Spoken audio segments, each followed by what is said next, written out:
Hello, everyone, and welcome to a new episode of A Chat in the Square. Today's topic is unmanned weapon, and we're going to speak about it with Elisabeth Goesselin Malo, our research fellow and freelance defense reporter. Thank you, Elisabeth, for being here. Thank you for having me.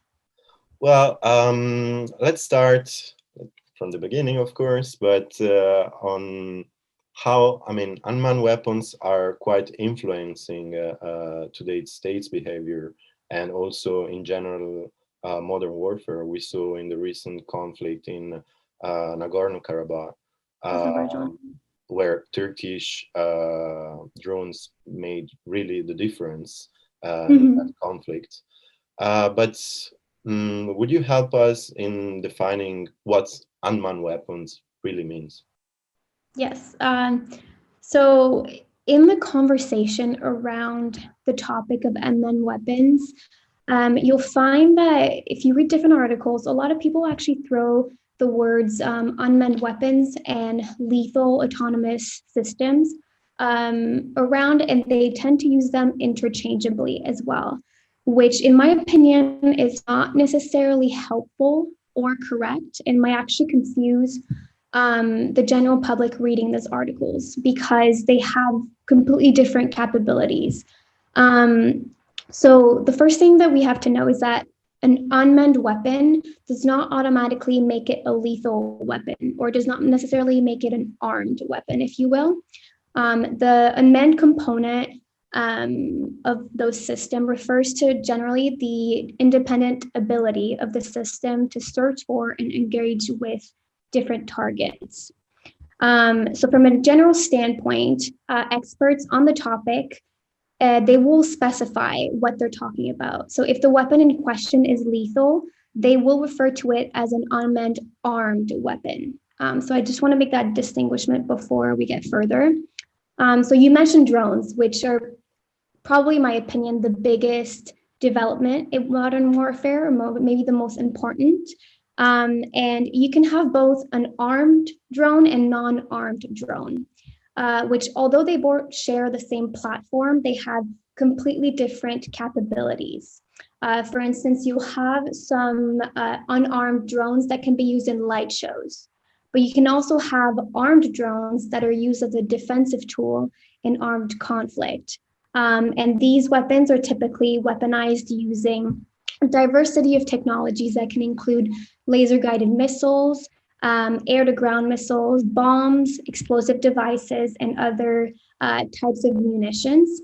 So that's the first distinguishment that needs to be made between unmanned weapons and lethal autonomous weapons. The second layer, if you will, which deserves more attention in the discussion around unmanned weapons, is that they can have a widely different degree of autonomy. And I think that's something that a lot of people actually don't know is that the standards for their autonomy varies widely from not only state to state, but also from different companies as well. So you can have an unmanned weapon. I'll take drones, for instance, that can be partially, but also wholly autonomous. So it might be helpful to view it as different stages of autonomy. So maybe stage one can be that the weapon operates autonomously under only certain situations and conditions, and the human pilot has to monitor continuously its progress, versus maybe stage two, where the weapon might be, in the vast majority of situations, independent. And although the pilot can take over, he won't need to. And maybe the last stage you can see as being fully autonomous, so not needing any human interventions. You'll guess that that's very, very hard to achieve and has actually not been achieved by many companies in many states. It's being developed currently, but it does take a good number of years to reach a wholly autonomous state. And the last point on that question, as a general standpoint, the majority of Western states will set the threshold of independence for these systems. So the degree of autonomy pretty high for security concerns. So in their eyes, a weapon that qualifies as autonomous is one that will be capable of deciding its own courses action from a number of alternatives without depending on human supervision or control. So in terms of drones, lastly, their unmanned function ultimately makes reference to them not requiring a pilot. So they operate based on artificial intelligence, AI, which powers their navigation and their operations software as well. So that allows them to adapt to changing environments and unpredictable situations. So they don't necessarily need a ground-based controller or human pilot physically being there for them as they collect data on demand or have pre-scheduled missions. Yeah. Well, as I see the definition of unmanned weapons, it's quite broad, and thank you to help us in understanding the specificities between and differences between lethal weapons, and which I think is the category that everybody thinks looking at the news or where research right now it's focusing mostly on armed. Yeah. But I mean, the defense sector. How is the defense sector integrated among weapon in their strategy? And you before mentioned Western states. If you could please give us some example from a country or a Western region like EU, maybe, or yeah. So I mean, there's over 40 states today that have either acquired or developed their own unmanned aerial vehicles, so drones. Their militaries either have them or are using them. And so I can give you a general perspective, but also an EU focus. And the first thing that has to be said regarding this question is that there's been a notable shift in not only the technologies used, but also in the way that they are being used by different states. So we're increasingly, not only in the US, but also within the EU, seeing more and more member states, like I said, either acquiring or starting to develop their own unmanned offensive capabilities. I think that a good example to start with is to look at France, because in terms of EU member states, it's one of the ones that adopted drones the earlier on in their operations. So since 2014, France has been using drones as part of its counterterrorism operations in the Sahel to combat specifically ISIS. What has to be said about that, though, is that what they're used for has increasingly changed. So in 2014 and a few years after, the drones were used primarily in what we call reconnaissance missions. So they're used as surveillance tools to kind of look around the combat area, look for militants and just for surveillance purposes. However, since 2019, the drones that are in use are armed. So to kind of change their capabilities, so now they are able to strike targets either in the air or on the ground. So the drones specifically that France uses are Reapers, which it acquires from the United States. And it typically arms those systems with laser-guided missiles and uses them primarily in counterinsurgency missions today. So it went from, if you will, surveillance-only purposes to now being increasingly used to target the people on the ground that they're looking for. So today it uses those weapons in Mali, Burkina Faso, and Niger. And on that topic, actually yesterday, the contract came out and was announced that France actually acquired 6 additional Reaper drones from the US, and that's worth around $79 million. So it's a pretty important contract. And in terms of other EU member states that have done something similar, you also have Italy, which has been using drones in several reconnaissance missions in the past, specifically in Afghanistan and in Libya. But what we are seeing is that it is increasingly looking to expand its capabilities in this department.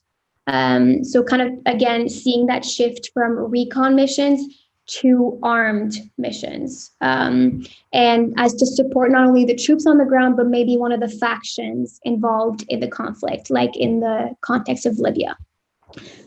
So these are only, like I said, two instances within the defense sector in the EU where you'll see unmanned technologies being increasingly integrated in and used in foreign counterinsurgency and counterterrorism missions.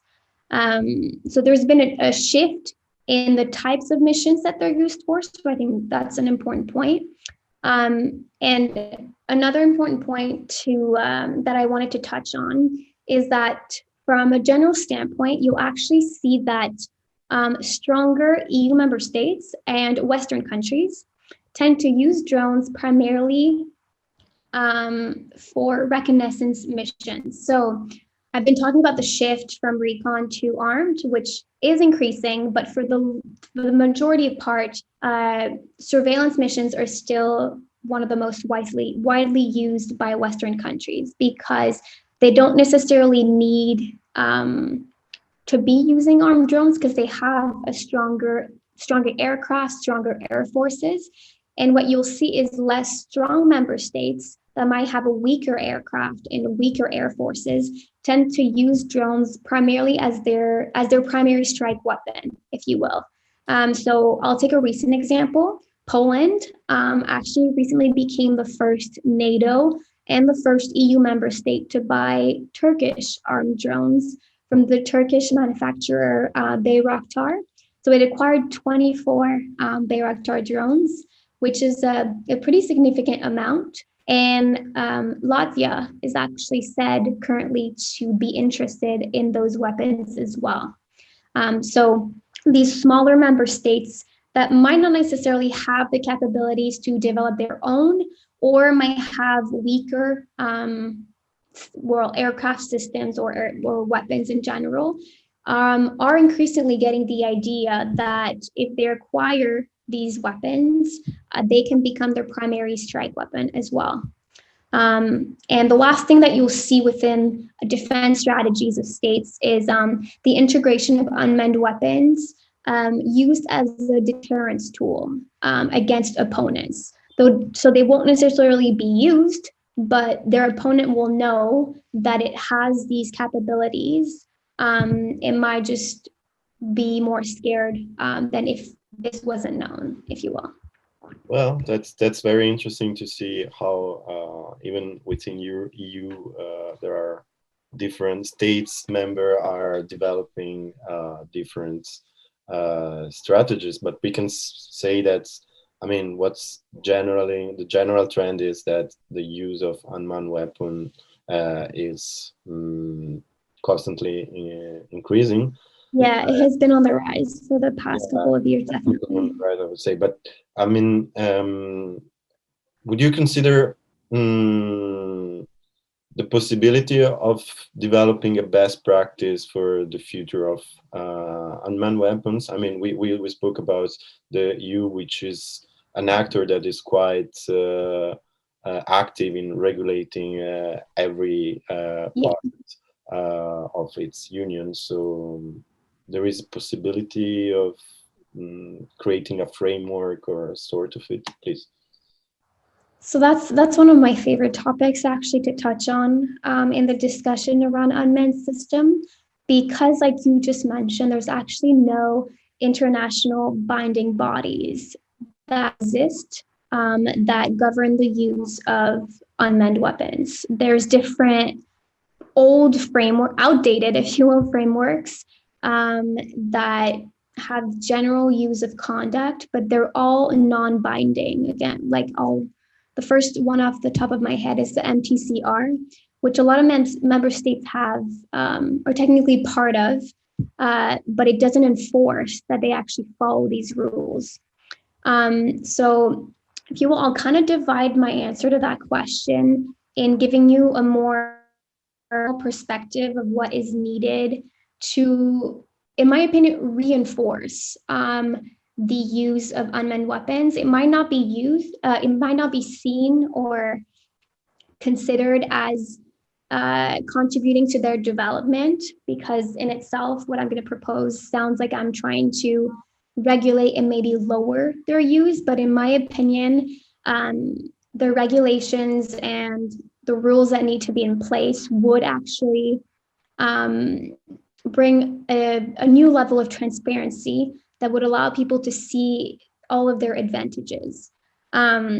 So there is currently a concern, in my opinion, that's been growing over the widening approach or action regarding the use of unmanned weapons for military purposes, meaning that the threshold for violence and the authorization for strikes, for example, using armed drones, have been considerably lowered and mostly normalized in a lot of instances. So what that means is that the US, for example, has carried out an important number of what's called targeted killings. So where they'll be using, for example, Reaper drones or other types of unmanned armed weapons and target individuals on the ground. And the authorization for these strikes have been considerably lowered under the Trump administration. And we hear about them so much in the newspapers now that for a lot of people, it has become normalized. And you won't be as shocked to hear that the US has conducted one of these strikes now, as maybe compared to 2010, for example. So in regards to that, what I would advocate for is that countries that own or are developing their UAVs should come together and agree on setting strong examples of acceptable behaviors, but also create binding standards of conduct when using unmanned weapons, specifically in armed conflict.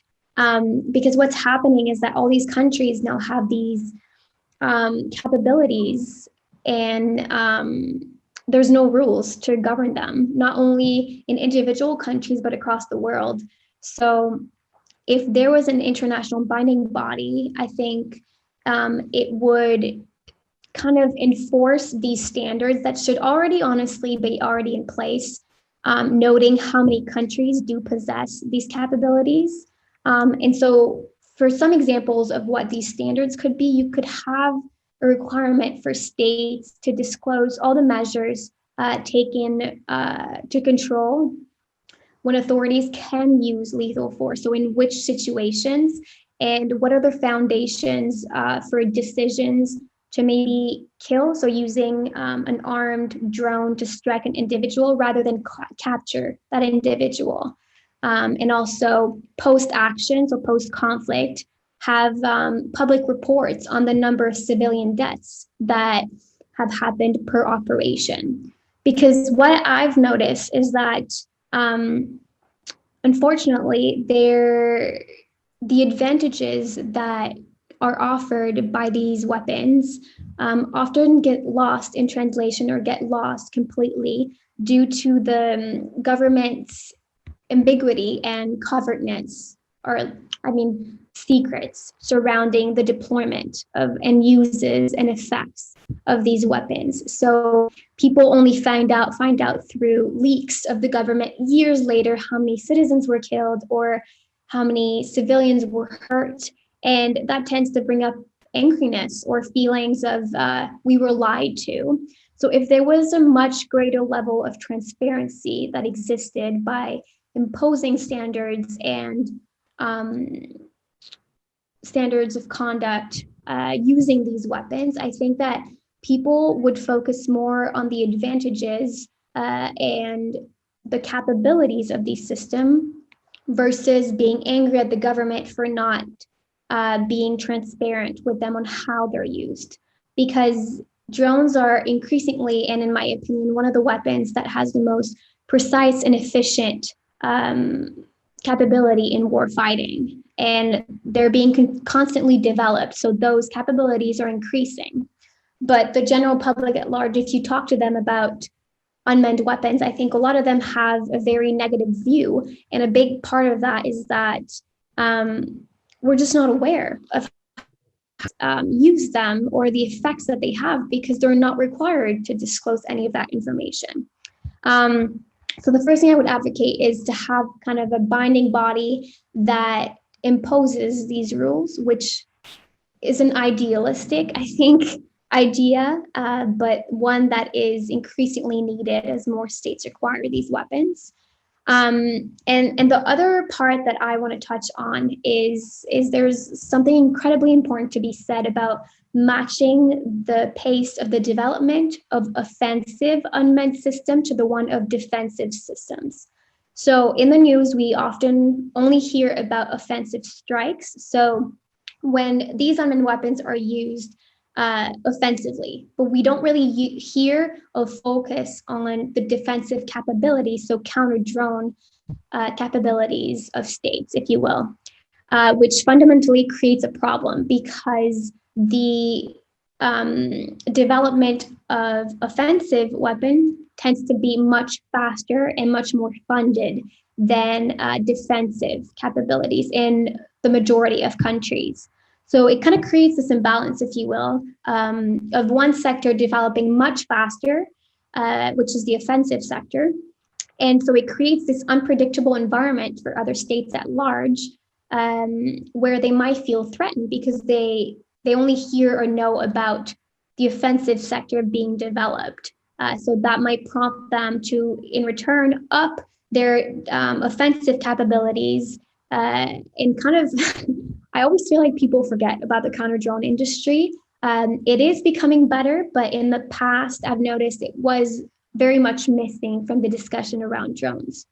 So in terms of the EU specifically, if you will, I can be pretty critical of the EU in terms of its counter drone industry. I think it has tremendous potential and has made a lot of developments in the offensive drone sector, but it remains significantly underfunded and just not doing very well. If you will, when it's compared to stronger states like the US and Israel, which both have funds dedicated solely to the development of the counter drone industry and also to the offensive drone industry, so that to match the development of both, if you will. So one of the shortfalls of the EU, which is also one of its strengths, but it's the number of member states that it has, which ultimately there's a lack of integration and too much competition rather than collaboration between EU member states within the defense sector. I think that's something to be said, not only in the unmanned weapon sector. So there's this lack of coordinated action, lack of coordination within offensive and defensive capabilities, where each state is kind of out for its own and developing its own capabilities, but not making sure that the less strong member states are also developing theirs. So I think what essentially the EU needs is to take a page from the book of the US. I'm not saying the US is perfect, and I'm not saying that it doesn't make mistakes, but there is an essential reconfiguration and redistribution of priorities and budget spending that needs to happen at the EU level and within the European community, so that member states are presented with more incentives as to increase the interoperability or the integration of unmanned weapons. Specifically the drones and counter drone system. So that could be done through, I've given some examples in the past of maybe creating a specific academy that could welcome and train members of all armed forces in using effectively counter drone technologies. Or also maybe dedicating a fund that would be solely dedicated to these sectors and not only attributing a large amount of money to the whole defense sector. Because that's one of the problems is that R&D, so research and development, doesn't address specifically these weapons, or it's part of it. But if you look at the United States, they've made a priority in their budgets if you look at the counter drone industry, for example, they've dedicated about 500 million specifically to developing technologies that could be used in countering the threats of small drones. So there's a body responsible only for that. Whereas in the EU budget, if you will, if you look at the 2021 to 2027 budget, the European Defence Fund, so the EDF, proposed simply to allocate 1.8 billion euros per year to overall defense research. So not only is that not sufficient, in my opinion, to make tangible progress, but it also doesn't address directly the needs specifically for those sectors. So if the EU was to allocate appropriate funds to these sectors, it would, in my opinion, allow it to move from having these design concepts, prototypes, to actually having operational platforms at the EU level, not only per individual EU member states. I don't know if that made sense. I hope it did. I mean, yeah, it makes sense, and it's a really precise, critical analysis on the EU. I mean, I think the EU is making some development in defense, but of course, the pace is of the EU are, as you said, all the 27 countries now to put together. It's quite an effort, and in the military sector, probably I guess it's even more difficult than in other sector, and specifically this kind of new weapons. Let's say integrating them, it's probably incredibly hard. Which is why although I do compare the US and the EU a lot, I'm very aware that it's two complete different things, right? The US, it's its only state, whereas it's good that I mean, as you said, maybe the EU should look better practice. Yeah. I mean, it's no matter where they come from, but if it's helping to making more efficient and make your progress matter, and not just wasting money of contributors, it would be nice. Well, and also on transparency, I find it very interesting what you said, because I remember, right, what you said about negative understanding. I remember a campaign of killing robots, I think a few years ago, and as you help us now to understand what's an unmanned weapon is and differences, which I hope our public will appreciate, and also how to utilize them that are not just offensive, but also have very interesting and useful defensive capability. Yeah, well, thank you, Elisabeth.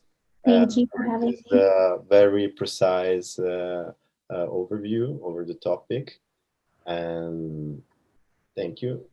Thank you so much. Bye. Bye.